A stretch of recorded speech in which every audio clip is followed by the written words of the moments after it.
I'm Craig Stagner with Spffld Demize, and joining me tonight is for Matt Walton, more often a defensive player actually, I guess, but not unknown to scoring.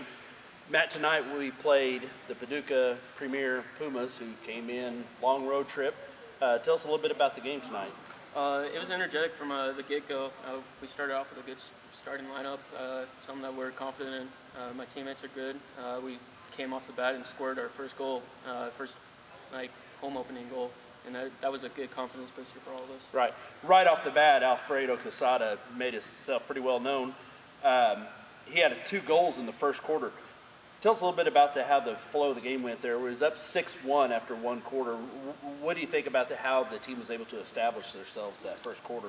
I think we played a little bit more relaxed. And we also tried to play within our own comfort of as far as what we do individually and as a team. So that to me says a lot, that we're trying to work on our skills, and we're also trying to work together as a team. And we're communicating on and off the field, which is good. And we're communicating on the bench, off the bench, during timeouts, which is always a confidence booster. Right. And tonight you had a different lineup than we had last week. Probably most notably would be Trevor Spangenberg coming back into goal, while Coach Chris Hanlon was in goal last week and played well, had the win. Tonight, having Trevor Spangenberg back in, we saw the Paducah be held to 1 goal in the first quarter and only 2 goals in the first half, which for an outdoor game would be okay. Yeah. Indoor 2 goals. What do you say about how Trevor played tonight? Trevor's been a teammate of mine for about the past 2 years, so I've always felt comfortable with him in the back. He's a good communicator. He always, he wants you back on defense. He wants to have a shutout, and that's what we aim for.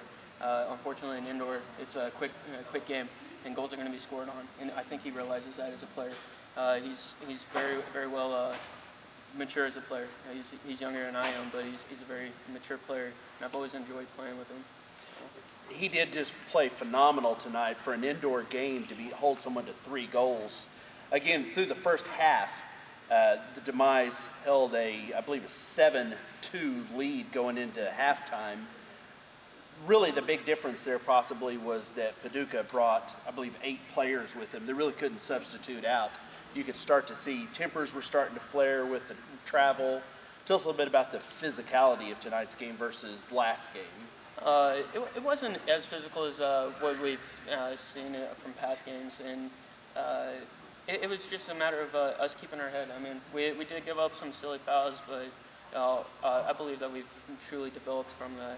And from the last game to this game, I mean, it pretty much balanced itself out. I mean, we did have 1 power play against us last game, and we had 1 against us this game.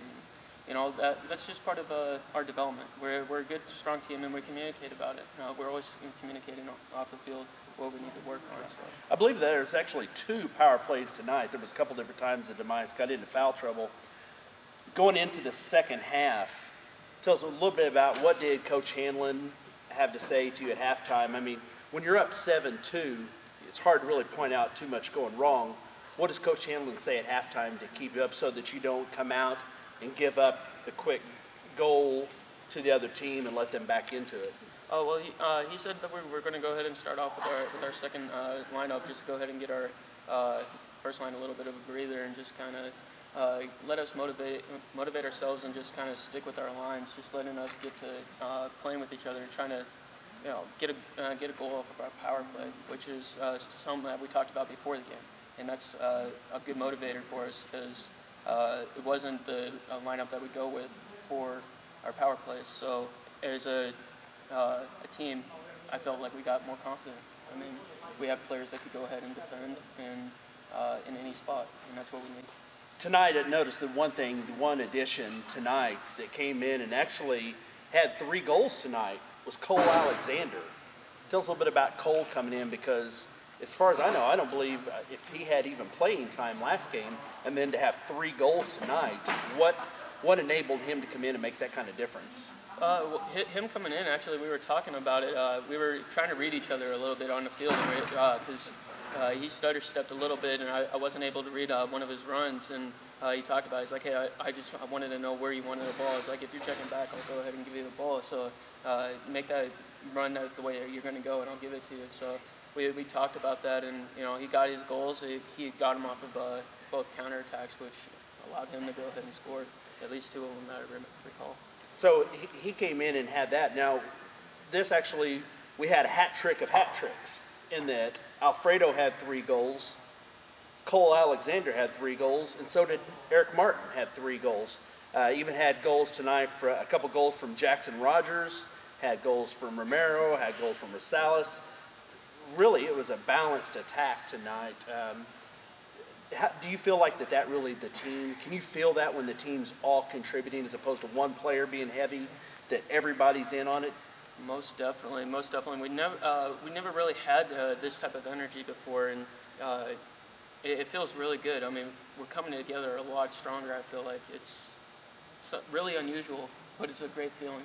It's so great, and you can't explain it. Whenever things are going right, players are shaking each other's hands. We're communicating. We're smiling. We give little hints that maybe do this, maybe do that. But other than that, the smiles on the bench is what makes us.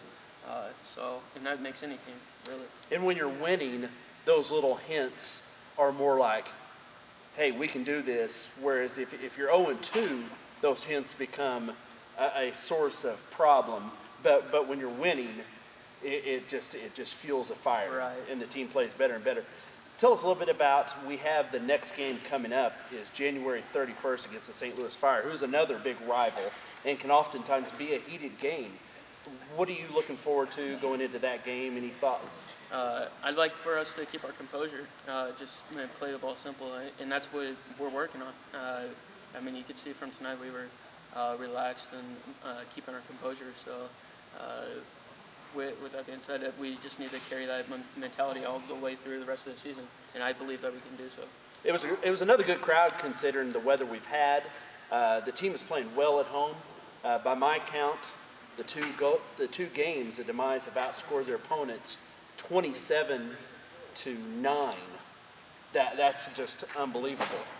The team's playing great. Yeah, and like I said, I mean, it all comes with what we're doing off the field. If we're talking about it during halftime, we talk a little bit before the game, we get focused, and that's something that we really haven't done in the past, and it's a great feeling. I feel like this is probably the best squad that we've ever had.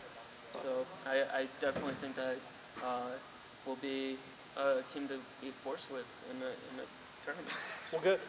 Again, fans, we'd like to encourage you to come out to the next home game. Again, that's January 31st against the St. Louis Fire. That's a Friday night game. The first 2 games have been Saturdays at 7:30. This will be a Friday night game, kickoff at 8 o'clock.